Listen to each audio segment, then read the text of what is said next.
नंदगाम। कल हम लोग सुन रहे थे, भगवान के सब सखा कहने लगे, बोले लाला हमारा ब्याह है जाएगो, एक चर्चा कर ले। लेकिन पूर्णमासी आई ठाकुर जी से आके बोली, लाला चल बरसाने, तेरा ब्याह कराए दूंगी। इतने में ठाकुर जी के सखा बोले, हम भी चलेंगे संग। बोले तुम नहीं जाओगे, हमारे बिना चलो जाए तो। लाला बोल दे, या तो सखान के संग जाऊंगा नहीं तो नहीं जाऊंगा। पूर्णमासी खड़ी है, लाला बरसाने चलेगो? सोई ठाकुर जी बोले, हाँ मैं तो चलूंगा। और ये सखा, इन्हें रहने दो भले यहीं पर, मैं अकेला चल दूंगा। सखा बोले, अरे लाला तेने सबरी हमारी यारी दोस्ती सब नष्ट कर दी है, नेक में हामी भर दी। बोले तुम तो बूढ़े है गए, तुम्हारा तो ब्याह नहीं, मैं तो कर लूंगा अपनो, मैं तो जाऊंगा। लाला ऐसे मत करे, हम ले चल संग में। कैसे सखा है ठाकुर जी के, पहले तो ठाकुर जी पे इतना भरोसा कर लेते हैं कि हमारे बिना कहीं जाएगा नहीं, ठाकुर जी उन्हीं को छोड़ देते हैं। इतने में ठाकुर जी पूर्णमासी की तरफ चले गए और जाके बोले, तुम में तो कोई एक चलेगो मेरे संग। बोले क्यों, एक क्यों चलेगो? अरे ससुराल है, कल को हमारी ससुराल बन जाएगा बरसानो, तुम सबरे ऐसे ऐसे काम करो, तुमने ले जाके मैं ना कटवाऊंगा अपनी, कोई एक चलो। मधुमंगल मन सुखा, तन सुखा, धन सुखा, ठाकुर जी के। अच्छा इनके नाम हो सकता है कुछ और हो, ये नाम तो ठाकुर जी ने रखे हैं। तन सुखा अर्थ क्या निकलेगा? जो तन से बड़ा सुखी है, लेकिन वास्तव में उसको देखो तो उसकी हड्डी गिनने में आ जाएंगी, शरीर बिल्कुल पतला दुबला। ठाकुर जी एक ऐसे धक्का मारे 3 कलामंडी खा जाए, तन से बिल्कुल सूखा हुआ है, उसका नाम ठाकुर जी ने रख दिया तन सुखा। अब कोई दूर से सुने तो कौन आ रहा, बोले तन सुखा आ रहा, बोले तन से बड़ा सुखी, लेकिन देखने में बिल्कुल विपरीत है, उसका नाम ठाकुर जी ने तन सुखा रखा।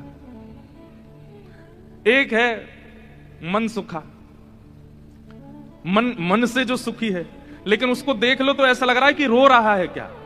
बात है ठाकुर जी जब पहली बार मिले तो ठाकुर जी बोले, अरे तू रो काई को रो? बोले रो ना रो, मेरो चेहरा ही ऐसा है। ठाकुर जी अरे तू तो मन सुखा, भैया को नाम मन सुखा रख दो। एक आयो, वो 4 दिन एक ही कपड़ा ने पहने, 5-5 दिन तक एक ही कपड़ा ने पहने, ना नहावे ना धोवे।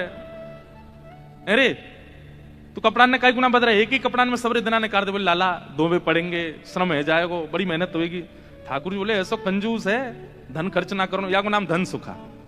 तन सुखा, मन सुखा, धन सुखा। ये ठाकुर जी के सखा हैं। एक सखा को ठाकुर जी संग ले गए। अब कल हमने एक लीला सुनी थी कि ठाकुर जी जोगी बन करके गए और किशोरी जी से मिल, ऐसे ठाकुर जी अनेक रूप बना बना करके गए हैं पहले। ये तो हम सीधे अब ठाकुर जी के विवाह के लिए अपने आप को दिखावे जा रहे हैं बरसाने यहां पर, इससे पहले बहुत लीलाएं हो चुकी हैं। एक लीला और आती है कि एक बार ठाकुर जी श्यामा सखी बन करके गए। श्यामा सखी कैसे? ठाकुर जी ये विचार करके गए, मैं जाके किशोरी जी के मन की देख के तो आऊं, ये मेरे सामने तो प्रिय प्रिय बोले, मोए मेरे बिना ही मेरे बारे में कहा बोले, मैं एक बार सुन के तो आऊं। तो ये पूर्णमासी वाली लीला से पहले एक बार और बहुत बार ठाकुर जी बरसाने जा चुके हैं। एक बार ठाकुर जी श्यामा सखी बन के गए। कैसी सखी? नीचे लहंगा पहनो है, ऊपर चुनरी पहनी, बिल्कुल यहां तक पूरी चुनरी लगा ली है, हाथन में बढ़िया चूड़ी पहनी है, कानन में कुंडल पहने हैं, क्षुद्र घंटे का यशोदा मैया ने पहनाई, वहां में छोटी छोटी घंटी लग रही हैं, वह कौंधनी बना करके कमर में पहनी है, पामन में पाजेब पहनी। ठाकुर जी गए श्यामा सखी बन करके किशोरी जी के पास, बरसाने में प्रवेश किया। सबरी गोपी कहें आहा कैसी मनोहर चाल है, नेक सी गोपी कैसी मटक मटक के चल रही है। अरे सखी तू कौन की लाली है? ठाकुर जी तेज तो हैं बोलने में, जो पूछे तू कौन की लाली? बोले तेरी हूं, भूल गई। अरे बड़ी चपड़ चपड़ बोला है। पहुंच गए ठाकुर जी बरसाने। बरसाने में द्वार पर जाकर के सखीन से बोले मुझको भीतर जान दो। सखी बोली कौन हो तुम? बोली मैं श्यामा सखी हूं। कहां ते आई हो? बोले पास के गांव नंदगाम ते आई हूं, और मुझ किशोरी जी ते बहुत जरूरी बात करनी है, मुझको मिलवाओ। एफ ले लो भैया।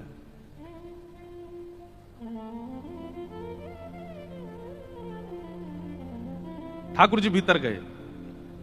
सखी ने बोली बोले भानु बाबा के पास जाओ, शिकायत आदि करनी है, कोई न्याय चाहिए तो वहां जाओ, ये किशोरी जी के पास आवे के लिए नहीं है। और नहीं हम तो किशोरी जी से ही बात करेंगी, ऐसी बात है कि मैं वृषभानु जी से ना कह सकूं। सकीन ने जाकर के भीतर किशोरी जी से कही, हे लाडली जो, बाहर एक गोपी ठाड़ी है और यूं कह रही है कि वाह आपसे ही बात करनी है और आपसे बात करके कछु न्याय करानो है। किशोरी जी बोली अच्छा बुलाओ भीतर। द्वार खुले, आहा ठाकुर जी बढ़िया चुनरी पहन करके, ये गजगामनी सी चाल, एक तो चाल ही ठाकुर जी की टेढ़ी मेढ़ी, ऊपर से सखी बन करके और ज्यादा बनावटी चल रहे हैं तो इतने प्यारे लग रहे हैं।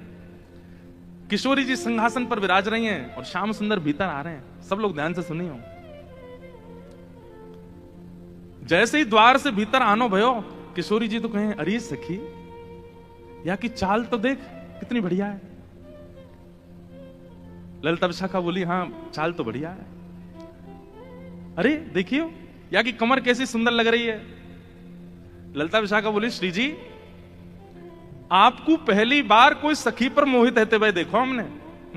आप तो सदा प्रियतम श्री श्याम सुंदर पे ही मोहित रहे हैं, लेकिन आज पहली बार। अरे पता ना या की चाल ढाल और जो जो अंग या के दिखाई दे रहे हैं, जैसे घूंघट पकड़ी चल रही है, यहां से भुजा दिख रही है, नेक नेक थोड़ा उदर भी दिखाई दे रहा है, थोड़े थोड़े चरण भी दिखाई दे रहे हैं, जो जो अंग मुंह को दिख रहे हैं ना इतने प्रिय लग रहे हैं कि मैंने ऐसी प्रिय स्वरूप तो पहले देखो नहीं है। अरे ललिता तू मेरी एक बात, अभी मिले नहीं है ठाकुर जी। और किशोरी जी कहने ललिता तू मेरी एक बात सुन। बोल कहा ये जो भी बात करे वो सुन लेंगे, फिर बाकी बात याकू अपने सखी समाज में ले लियो। मुख बड़ी भारी है, अभी आपको मुख नहीं दिखो, मुख मैं तभी यहाँ पे मोहित है गई हूं। विशाखा जी बोली नहीं रुक जाओ आन तो दो, बात तो होने दो। किशोरी जी आज जैसे ठाकुर जी को देख के हो जाती है वैसी हो गई है एक सखी को देख। स्वयं पर भरोसा नहीं हो रहा है किशोरी जी को कि मैं ऐसी क्यों है रही हूं। ठाकुर जी आके सामने खड़े है गए, उन्हें एक बनावटी सी आवाज भी बना ली ठाकुर जी ने। किशोरी जी बोली कहो सखी कहा नाम है तुम्हारो। अजी मेरो नाम तो श्यामा सखी है। स्वर सुनते ही किशोरी जी के नेत्र बंद है गए। ललिता जी को हाथ पकड़ के कहें मुंह को कहा है रो है, या कि चाल या के रूप रंग सब देख करके तुम या के स्वर में भी कछु आकर्षण है। ललिता जी बोली श्यामाजू ऐसे ना करो करें। अरे वो सखी है वहां पे आप मोहित का को बोले ना पता ना या मैं तुम्हें ना लग रहा आकर्षण, बोलना हमें तो ना लग रहा। मैं एक बात कहता हूं बंधु, हमारे ठाकुर जी कैसे हैं? रूप रस स्पर्श गंध और शब्द, ये पांचों से आपको अपनी ओर आकर्षित करने की सामर्थ्य रखते हैं। आप कहो कि मैं नेत्रों से देखूंगा नहीं, तो फिर श्री कृष्ण मुझे कैसे भाएंगे? वो कान में ऐसा स्वर बोल देंगे कि स्वर से आप उनके हो जाओगे। आप कहो कि मैं नेत्रों से देखूंगा भी नहीं, कान से सुनूंगा भी नहीं, फिर श्री कृष्ण मुझे कैसे अपनाएंगे? अरे वो अपने अधरामृत को नेक कछु तिनका आपकी जिह्वा पे धर देंगे, वही से आप उनके हो जाओगे। आप कहोगे मैं नेत्र भी बंद कर लूं, कान भी बंद, मुख भी बंद, अब श्री कृष्ण मेरे कैसे होंगे? तो वो आपके बगल में आके खड़े हो जाएंगे, उनकी तन की सुगंधी नाक से भीतर जाए, वही से उनके हो जाओगे। आप कहो आंख कान नाक मुंह सब बंद कर लूं, अब श्री कृष्ण मुझे कैसे अपनाएंगे? तो वो केवल अपनी कनिष्ठ उंगली से आपके तन को छू देंगे, वही से उनके आ जाओगे। वो स्पर्श ही इतना सुखदायी होगा कि आप उनको छोड़ नहीं पाओगे। किशोरी जी कह रही हैं अरे मैं अपने आपे तो बाहर जा रही हूं, ये सखी कैसी है, या कि स्वर कितने सुंदर। ठाकुर जी खड़े खड़े बोले अरे श्यामाजू मुंह को इतनी देर है गई खड़े खड़े, आप मेरो न्याय करोगी कि नहीं करोगी? किशोरी जी बोले अरे मैं तो ऐसे बहल गई, बताओ कहा बात है? बोली मैं आपसे आज न्याय की याचना करके आई हूं। मैं रहूं नंदगाम में, और नंदगाम में नंद बाबा के महल की बिल्कुल समीप ही मेरा घर है। तो विशाखा जी बोली तो नंद बाबा के पास जाती न्याय लेवे, तुम बरसाने का आई हो? बोले वहां नहीं मिलेगा, यही मारे तो यहां आई हूं। और बात इतनी गंभीर है कि मैं वृषभानु बाबा से ना कह सकूं, आप तो ही कहूंगी। किशोरी जी बोली कहो। श्यामा सखी रोने लगी, ठाकुर जी रोने लगे, आंसू ने पहुंचने लगे। अरे मैं कहां बताऊं, कैसे मोहते कहूं, मुझ को तो लज्जा आ रही है बतावे में। श्री जी बोली ऐसे मत करो, बताओ बताओ कहा बात है? बोले कल परसों में दही बेक बेक के कायजे जाई रही, इतने में मार्ग में श्याम सुंदर आए गए। किशोरी जी थोड़ी सहम गई, श्याम सुंदर? बोला हाँ।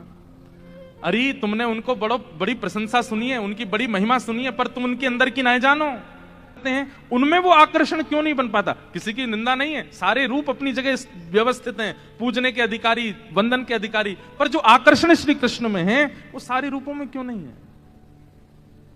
क्योंकि श्री कृष्ण जी का जो ये रूप प्रकट हुआ है ये किशोरी जी को सुख देने के लिए हुआ है। अरे वो किसी सखी के संग कोई लीला भी करते हैं ना, वो इसलिए कर रहे हैं कि ये लीला किशोरी जी को पता चले और वो प्रसन्न हो जाएं सुन करके।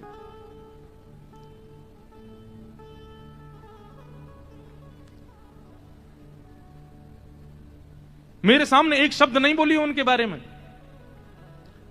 श्यामा सखी बोली, पहले तो मैंने संदेह में सुनी कि किशोरी जी को और हमारे नंद के लाला को कछु प्रेम संबंध है, पर आज तो मुंह को ऐसा लग रहा वास्तव में हते। किशोरी जी बोली, नहीं नहीं ऐसी कोई बात नहीं है, ये तो सब तुमने ऐसी मन। नहीं नहीं नहीं, मुंह को तो लग रही है ऐसा। आप इतनों कैसे जानो वाक्य बारे में, इतनों कैसे मानो वाक्य बारे में? किशोरी जी एक बात बताऊं? बोले हाँ। बोले मैं अकेली नहीं हूं शिकायत करने वाली, ऐसी अनेक बैठी हैं।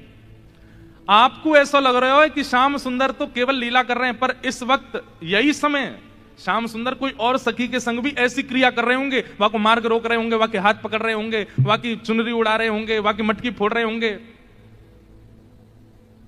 और ना विश्वास हो गए।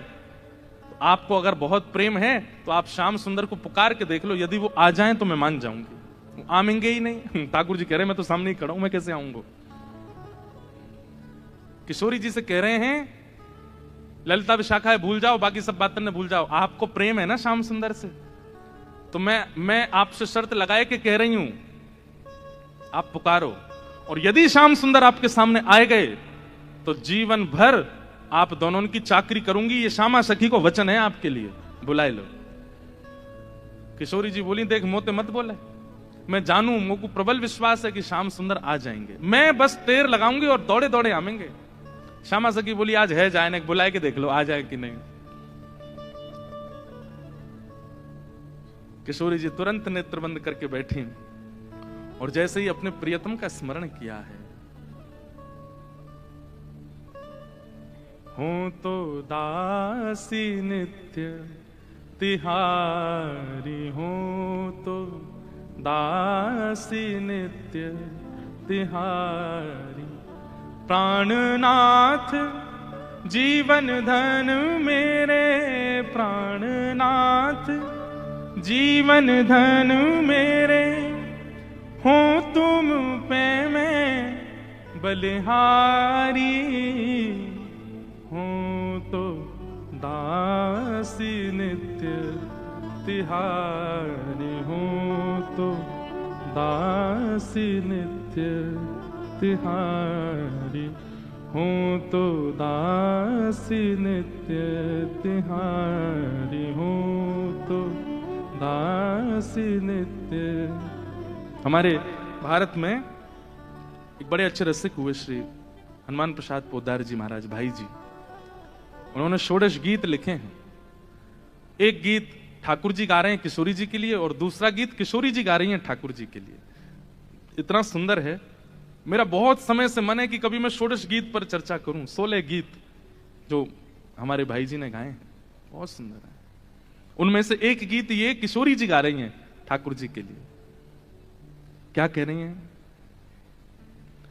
चाहे तुम अति प्रेम करो, तन मन सो मोहे अपनाओ, चाहे तुम अति प्रेम करो, तन मन सो मोहे अपनाओ, हूं तो दासी नित्य तिहारी, हूं तो दासी नित्य तिहारी।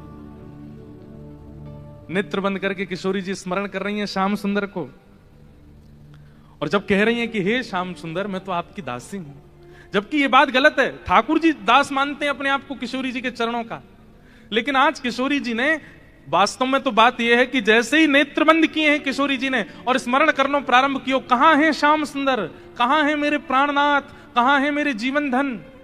तो जैसे किशोरी जी ने नेत्र बंद करके स्मरण कियो तो किशोरी जी पूरे ब्रजमंडल में भ्रमण कर आई, लेकिन ठाकुर जी नहीं मिले। किशोरी जी बोली, हाँ श्याम सुंदर गए कहां, आज मेरे प्राणनाथ गए कहां? और ध्यान लगा करके देखो, श्याम सुंदर किसी गिरी कुंज में तो नहीं बैठे, कहीं यमुना तट पे तो नहीं बैठे, कहीं दूर तो नहीं चले गए, दिख क्यों नहीं रहे हैं? और तभी किशोरी जी को ढूंढते ढूंढते ढूंढते दिखाई दियो बरसानो भवन। किशोरी जी कह रही है बरसानो भवन क्यों दिख रहा है? तभी किशोरी जी को दिखाई दियो अपनो ही निकुंज, ये मेरो निकुंज कहीं को दिखाई दे रहा है। अरे कहीं ऐसा तो नहीं श्याम सुंदर यहीं कहीं छुप करके बैठे हैं? और मन में ध्यान से देखो तो किशोरी जी को अपनो ही अंतःपुर दिखाई देने लगो। किशोरी जी बोली मेरे अंतःपुर में तो केवल ललिता है, विशाखा है, मैं हूं और श्यामा सखी। और ध्यान लगा करके देखो तो क्षुद्र घंटिका दिखाई देने लगी जो श्यामा सखी ने पहन रखी है। किशोरी जी बोली ये क्या क्षुद्र घंटिका? ये तो मैंने अभी कहीं, अरे ये तो श्यामा सखी की कमर पे देखी। और जब और ध्यान लगा करके देखो तो घूंघट के भीतर कमल नैन मटक रहे हैं, इधर उधर आंख मटका रहे हैं। तुरंत किशोरी जी ने नेत्र खोल करके गई श्याम सुंदर आप तो सामने ही खड़े हो। और जैसे ये बात कही ललिता विशाखा दौड़ करके कहां है कहां है कहां? बोले यही श्यामा सखी, पकड़ो याकू। ठाकुर जी दौड़ने लगे वहां से, इतने में ही पकड़ ली और पकड़ करके जैसे ही चुनरी उतारी, आहा श्याम सुंदर तो सामने ही खड़े।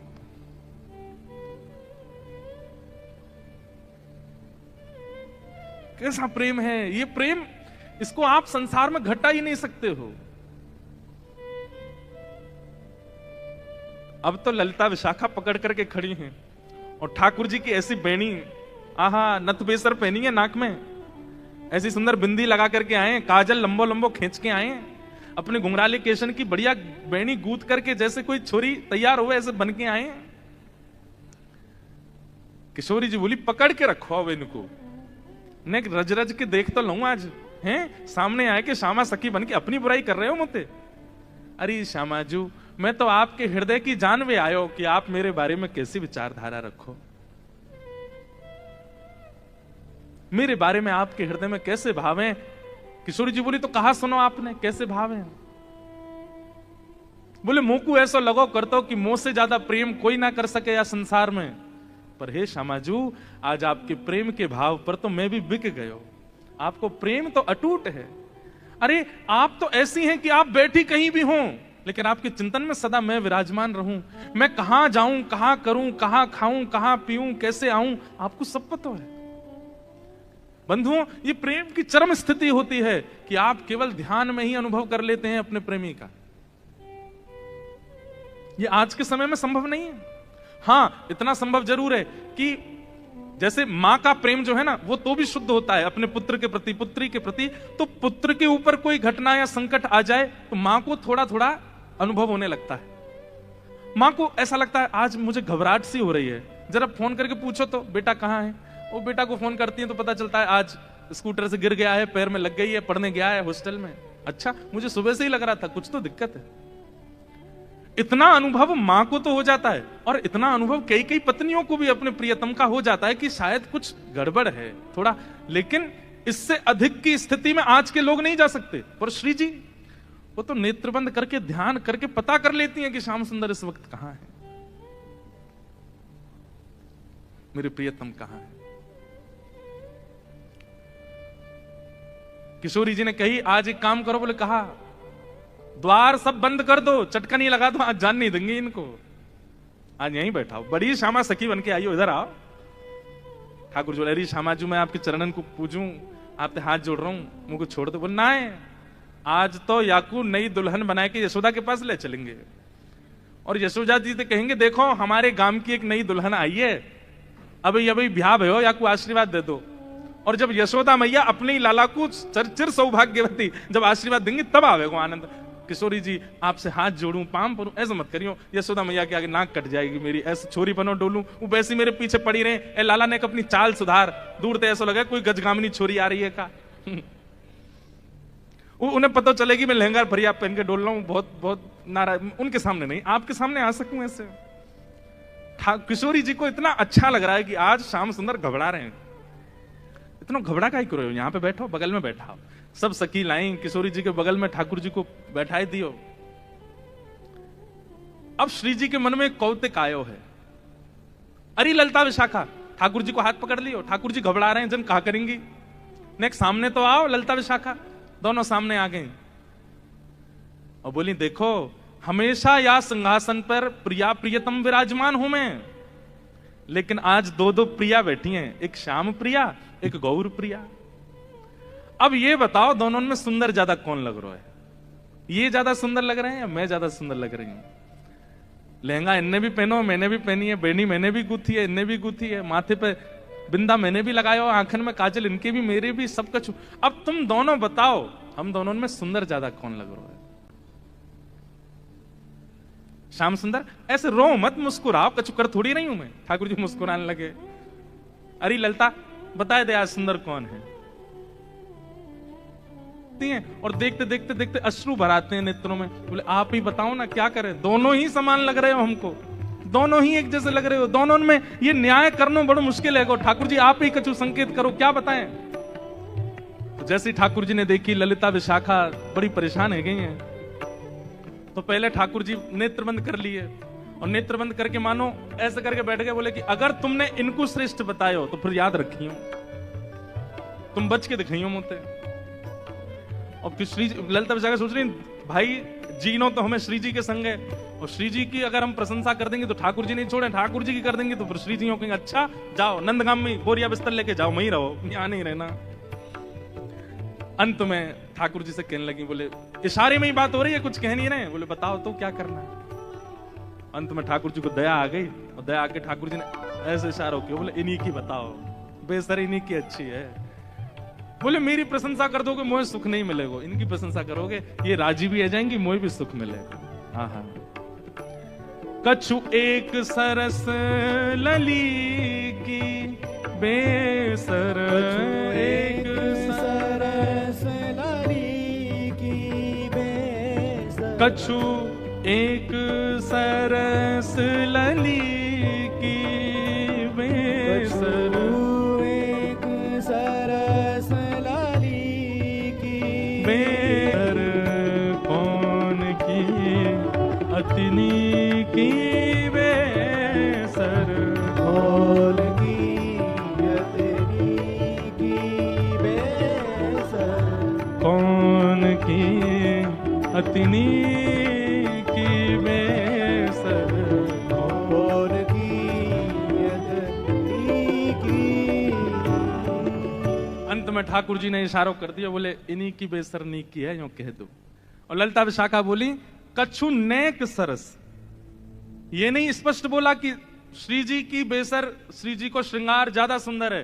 क्या कह रही है? बोले हे नंद नंदन हमें क्षमा करियो, कछु नेक सरस लली की बेसर, आपसे नेक, नेक ज्यादा नहीं, नेक सुंदर हमारी श्यामा जी लग रही है। और ये बात कहते ही ठाकुर जी सिंहासन से नीचे आ गए कि अरे जय हो हमारी श्यामा जी की जय हो, हमारी लाडली जी की जय हो, हमारी वृषभानु दुलारी की जय हो। सब जय जयकार करने लगे। किशोरी जी बड़ी आनंदित है गई, लेकिन मनी मन सोचने लगी अरे ललिता तेने गलत किया, ठाकुर जी ज्यादा सुंदर लग रहे हैं। अब ललिता जी बोले अब ये लो, ये अलग लड़ाई होगी, अब ये यूं लड़ेंगे कि तुमने मेरी काय को कह दी। तेने देखी ना, देख कैसी बिस्तर पहन के आए, देख कैसी भौं लग रही है, कैसी, तेने गलती कर दी मेरी प्रशंसा, इन्हीं की करनी तो है। आप कह रही हो तो यही सुंदर, अच्छा तो या को मतलब तेने वास्तव में ना कही, अब इनके पक्ष में चली गई। बड़ी भोली है हमारी श्री जी, बड़ी सीधी। सेवा धर्म का एक स्वरूप और होता है, हां में हां, ना में ना। हमारे सेवक जो कहते हैं वो, हमारे स्वामी जो कहते हैं उसमें हाँ है। हमारे स्वामी अगर कहते हैं रात्रि के 2 बज रहे हैं तो समझो 2 ही बज रहे हैं। हमारे स्वामी कहते हैं कि भाई बड़ी ठंडी पड़ रही है तो कंबल लाके उड़ा दो, बोले ठंडी होगी जेठ के महीना में। ये सेवक धर्म है भैया, ये सामान्य नहीं। अपनी बुद्धि मत चलाइए। आजकल के सेवक तो विचित्र होते हैं। गुरुजी ने अपने चेला से कही, चेला राम रात्रि हो गई बेटा, चलो लाइट बंद कर दो। बोले गुरुजी आंख बंद कर लो, अंधेरा अपने आप हो जाएगा।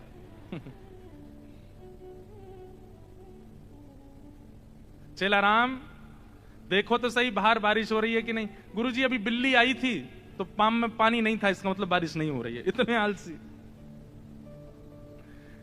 चेला राम बड़ी हवा चल रही है, किवाड़ बंद कर दो। गुरुजी 2 काम मैंने कर दिए, तीसरा आप कर लो। ऐसे चेला है आजकल। तो सेवा धर्म कैसा है? ठाकुर जी कहें हां तो हां, ठाकुर जी कहें ना तो ना। हम एक पर्ची वाला क्रम करते हैं अपने ठाकुर जी के संग। अब तो मैं करता ही नहीं हूं। क्यों? वो ना ही करते हैं हर बात पे, हर बात पर ना बोल देते हैं। ना ये नहीं करनो, ये नहीं करनो, इसलिए हम पूछते ही नहीं है। तो ठाकुर जी एक दिन मैंने अपने लाल जी से मैं अब नहीं पूछूंगा, हर बात पर ना बोल देते हो। तो उस दिन रात्रि का श्रृंगार ऐसी जोर से मुस्कुरा रहे थे, बोले मैं तो खेल हूं तेरे संग, तू जितनी बार पूछोगे नहीं बोलूंगा, तो पूछा ही मत, अपनी बुद्धि विवेक तक कर। उस दिन से हमने ये समझ लिया कि ठाकुर जी कह रहे हैं भाई अब तुम छोटी छोटी बात भी मुझसे थोड़ी पूछोगे, अपने बुद्धि विवेक से करो, जब लगे कि जीवन में बड़े घेराव आ गए अब क्या करें तब मुझसे पूछो। कई बार ठाकुर जी की ना में हां होती है और हां में ना होती है, समझ नहीं आता है। ऐसे प्रिया प्रियतम की मधुर लीला हुई। इसके बाद में यूं कहते हैं कि प्रिया जी इतनी भाग गई किशोरी जी ठाकुर जी के स्वरूप पे, वैसे ही ले गई ठाकुर जी को नंद भवन, बिल्कुल घूंघट घूंघट लगा करके। और यशोदा मैया तो जाके बोली, हे यशोदा मैया, अरे किशोरी जी कैसे आई आप? अरे लाली तू कैसे आई? अरे कहा बताऊं, एक नई बहू आई है ना, कि आपको आशीर्वाद दे दो। ठाकुर जी को सौगंध दे के लाई, बोलोगे नहीं? ठाकुर जी आए घूंघट घूंघट पहन करके। यशोदा मैया बोली, अरे बड़ी सुंदर, देखियो या के पाम हाथ तो बिल्कुल मेरे लाला जैसे लग रहे हैं, सांवरी सी है बिल्कुल। मैया या को आशीष दे दो, या को ब्याह है व्यवहार हो। अच्छा कहां ते ब्याह होगा? बोले बरसाने के गोप ते ब्याह है रो या को। मैया बड़ी निपुण है, खानो बनानो जाने, नाचनो जाने, गानो जाने सब।